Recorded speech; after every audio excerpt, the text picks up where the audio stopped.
टूटे भी नहीं, तो जीएनआरएच बनेगा? क्योंकि प्रोजेस्टेरोन का काम है जीएनआरएच को रोक के रखना। अगर जीएनआरएच नहीं बनेगा तो जानवर हिट में नहीं आएगा। तो 16वां दिन इस कॉर्पस लुटियम को तोड़ने के लिए प्रोस्टाग्लैंडिन हार्मोन बनता है, और ये प्रोस्टाग्लैंडिन हार्मोन अगर नहीं बने तो ये नहीं टूटेगा कॉर्पस लुटियम, तो प्रोजेस्टेरोन बनते रहेगा। तो बहुत बार होता ये है कि जो जानवर हीट में नहीं आए कि यह कॉर्पस लुटियम पूरा नहीं टूटा, थोड़ा सा बच गया 50-60%, ये 50-60% भी बचेगा तो प्रोजेस्टेरोन बनाएगा, और जब प्रोजेस्टेरोन बनेगा तो जीएनआरएच नहीं बनेगा, जानवर हीट में नहीं आएगा। अगर ये 60% की जगह पर 30% रहा तब भी प्रोजेस्टेरोन बनाएगा, और उस प्रोजेस्टेरोन में इतना ताकत नहीं होगा कि वो जीएनआरएच को रोक सके, तो जीएनआरएच भी बनेगा, जानवर हीट में भी आएगी, लेकिन एस्ट्रोजन के लेवल इतना नहीं होगा क्योंकि अमैच्योर फॉलिक्यूल्स ज़्यादा टूटेगा। एस्ट्रोजन बनेगा, हीट में आ जाएगी, परंतु इतना ज़्यादा नहीं होगा कि एलएच उस अंडा को बाहर निकाल सके, समय से निकाल सके, या कॉर्पस लुटियम को सही से बना सके। क्योंकि ये काम तो कॉर्पस लुटियम को बनता है अंडा है, अंडा उसके अंदर कितना मतलब बनता है?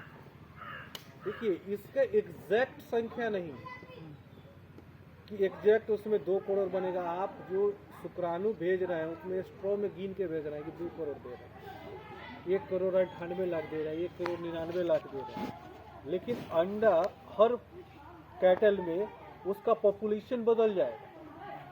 वो डिपेंड करता है कि उसका जीएनआरएच कितना बनता है, वो डिपेंड करता है कि एफएसएच का लेवल क्या है।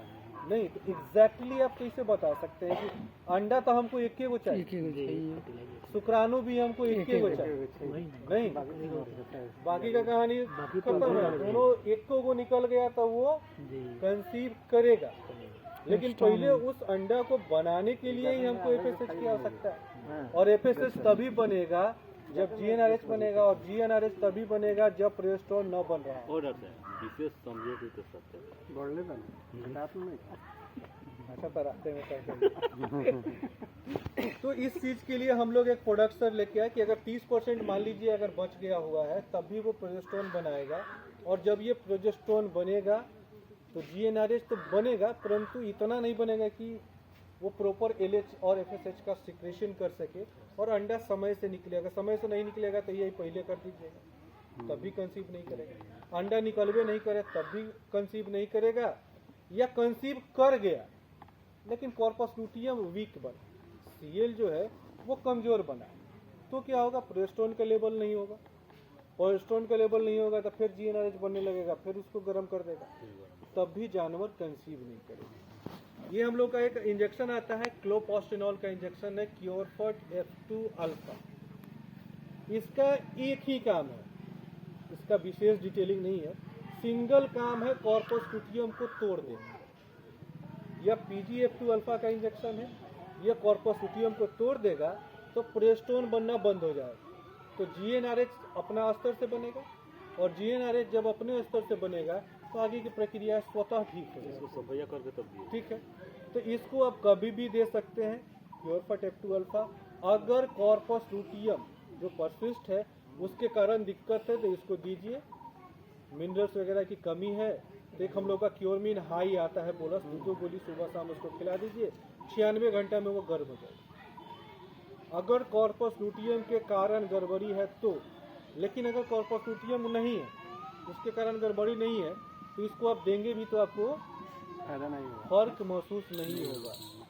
नहीं, इसीलिए हम बोले कि टिपिकल चीज़ है, यहाँ आपको अंधेरे में ही अगर वही कॉर्पस लुटियम अगर आप दे रहे हैं खासतौर पे रिपीटर्स में, तो पहला डोज 4थे दिन और दूसरा डोज उसके 11 दिन के बाद। पहला हीट में उसको यही नहीं करना है, ये देंगे तो फिर 96 घंटा में हीट में आएगी, उसमें भी यही नहीं करना है, और उसके तीसरका बार में उसको यही कर दीजिए। इस बीच में आप मिनरल चलाना चाहते हैं खासतौर पर रिप्रोडक्टिव सिस्टम के लिए, तो क्योरमिन हाई, फिर इसका एक टैबलेट भी आता है क्लोपोस्टिनॉल, ये इंजेक्शन है, और क्लोमिफेन साइट्रेट का टैबलेट आता है क्योरफट के नाम से, उसको 2 गोली 5 दिन खिलवाइए, वो एलएच हार्मोन को बढ़ाता है। अगर हार्मोनल गड़बड़ी होगी तो वो उसको सुधारेगा। बाकी सब प्रोडक्ट कुछ नहीं है, ये हम लोग का एक जेल नया